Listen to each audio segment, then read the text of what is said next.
வணக்கம். கடந்த 11ஆம் தேதி எடப்பாடி பழனிசாமி தலைமையில் ஒரு அதிமுக கூட்டம் கூடிச்சு, ஆலோசனை கூட்டம் நடந்து அதில் வந்து கள ஆய்வு பண்ணணும் அப்படின்னு சொல்லியிருந்தார்.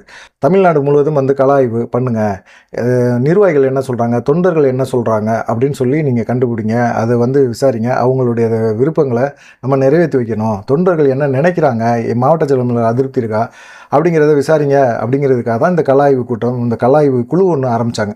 இந்த கள ஆய்வு குழுவில் யார் இருக்கான்னு பார்த்தீங்கன்னா, KP முனுசாமி, நத்தம் விஸ்வநாதன், திண்டுக்கல் சீனிவாசன், அப்புறமா வேலுமணி, தங்கமணி, ஜெயக்குமார், CV சண்முகம், செம்மலை, அப்புறம் அருணாச்சலம், அப்புறமா மகளிர் அணி செயலாளர் வளர்மதி, இவங்க எல்லாமே இருக்கிறாங்க. இவங்க எல்லாருமே பற்றி எல்லாத்துக்குமே தெரியும், இவங்கனால ஒன்றுமே பிரயோஜனம் கிடையாது அப்படின்னு தெரியும்.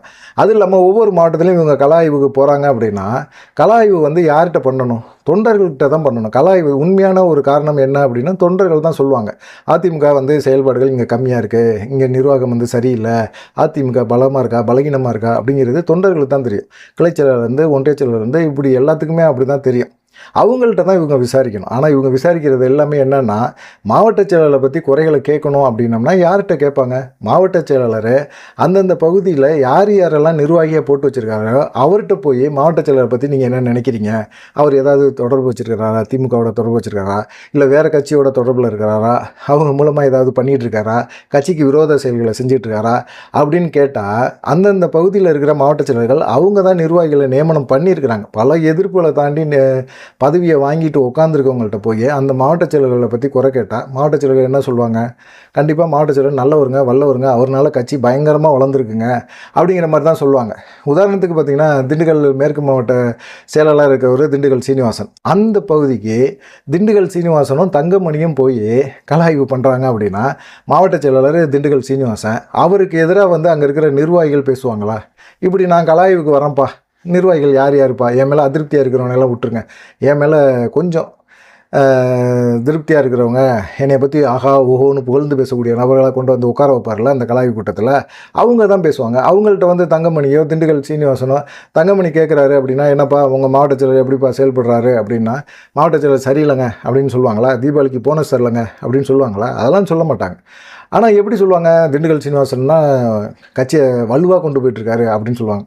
வலுவாக கொண்டு போயிருக்காரு அப்படின்னு தான் சொல்கிறாங்க. ஆனால் ஏன் நாடாளுமன்ற தேர்தலில் ஓட்டு வாங்கலை அப்படிங்கிற ஒரு விஷயம் இருக்குல்ல, அந்த விஷயத்த வந்து அவங்க சரியாக சொல்ல தெரியல. ஏன்னு கேட்டிங்கன்னா, இவங்க கேட்குறது எல்லாமே மாவட்ட செயலாளர்கள் நியமனம் பண்ண நிர்வாகிகள்கிட்ட தான் இவங்க கள ஆய்வே பண்ணுறாங்க. உண்மையிலே இந்த கள ஆய்வு சரியே கிடையாது. உண்மையான கள ஆய்வு அப்படிங்கிறது தொண்டர்கள்ட்ட தான் விசாரிக்கணும். இதை தான் வந்து எடப்பாடி பழனிசாமி சும்மா ஒரு கண் துடைப்புக்காக இந்த வேலையை பார்க்குறாரு. நான் கள ஆய்வு பண்ணுறேன், தேர்தலுக்கு நாங்களும் தயாராகிட்டோம், திமுக போல் தேர்தலுக்கு நாங்கள் ரொம்ப தயாராகிட்டோம், நாங்கள் ஸ்பீடாக ஒர்க் பண்ணுறோம் அப்படிங்கிற மாதிரி காட்டுறாரு. இது தேவையே இல்லை, இந்த கள ஆய்வு தேவையே இல்லை. ஒவ்வொரு மாவட்ட செயலாளர்கள்ட்டையும் வந்து அந்தந்த மாவட்ட இப்போ கள ஆய்வு குழுன்னு போட்டிருக்காருல, இந்த குழுக்காரங்க எல்லாருமே அவங்க மூலமாக தான் அவங்களே மாவட்ட செயலராக வந்திருக்காங்க. உதாரணத்துக்கு இப்போ திருச்சி எடுத்துக்கிட்டிங்கன்னா, திருச்சியில் கேபிள் சீனிவாசன் இருக்கார். அவர் வந்து யார் மூலமாக வந்தார்? தங்கமணி மூலமாக தான் மாவட்ட செயலரானார். மாவட்ட செயலராக வர்றதுக்கு என்ன காரணம்? அம்மா மக்கள் முன்னேற்ற கழகத்திலேருந்து வந்தார்.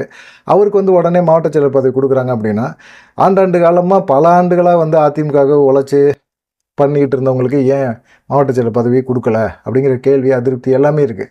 இப்போ அங்கே கள ஆய்வு பண்ணுறாரு திண்டுக்கல் சீனிவாசனும் தங்கமணியும் அப்படின்னா, கேபிள் சீனிவாசனுக்கு எதிராக யார் பேச போகிறா? யாருமே பேச போகிறதே இல்லை. திண்டுக்கல்லில் என்ன நடந்துச்சோ அதே தான் திருச்சியிலையும் நடந்துகிட்டு இருக்கு அப்படிங்கிற மாதிரி தான் தொண்டர்களோட அதிருப்தி அதிகமாகவே இருந்துகிட்டு இருக்கு. இந்த கள ஆய்வு நடத்துறதுக்கு சும்மாவே இருக்கலாம். எடப்பாடி பழனிசாமி எதுக்காக கள ஆய்வு நடத்துகிறாரு? நானும் வந்து கட்சியை வழி நடத்திட்டு இருக்கேன் அப்படிங்கிற காட்டுறதுக்காக நடத்துகிறாரா? அதிமுக வந்து பலகீனமாக தான் இருக்குது, அதிமுக இனிமேல் தேர்றதுக்கு வாய்ப்பே கிடையாது அப்படிங்கிற மாதிரி தான் சொல்கிறாங்க. அந்த மாதிரி டயத்தில் வந்து இப்படி வந்து எடப்பாடி பழனிசாமி கள ஆய்வு நடத்துறது வந்து இந்த பருத்தி மூட்டை குடோன்லேயே இருந்திருக்கலாம். எதுக்காக இந்த கள ஆய்வு அப்படிங்கிறது தான் தெரியல. உண்மையான அதிமுக தொண்டர்களோட உணர்வு என்ன அப்படிங்கிறத வந்து புரிஞ்சணும் அப்படின்னம்னா, எடப்பாடி பழனிசாமி இதெல்லாம் வந்து ஒரு சர்வே மாதிரி நடத்தணும், தொண்டர்கள் மத்தியில் தான் கள ஆய்வு நடத்தணும் அப்படின்னு தான் சொல்கிறாங்க தொண்டர்களோட எண்ணம் எல்லாம். எடப்பாடி பழனிசாமி தலைமையில் இருக்கிற அதிமுக வேஸ்ட்டுங்க, அது இனிமேல் தேராது, இனிமேல் டாக்டரால் கைவிடப்பட்ட ஒரு நோயாளியின் நிலைமையில தான் அதிமுக இருக்குது அப்படிங்கிற மாதிரி தான் சொல்கிறாங்க. அப்படிப்பட்ட ஒரு சூழ்நிலையில் அதிமுக இனிமேல் தேறி வர்றதுக்கு கள ஆய்வு குழு போட்டால் என்ன, கன்றாய்வு குழு போட்டால் என்ன, ஒன்றும் நடக்க போகிறதே கிடையாது. அதிமுக பலப்படுத்துறதுக்கு என்ன முயற்சி?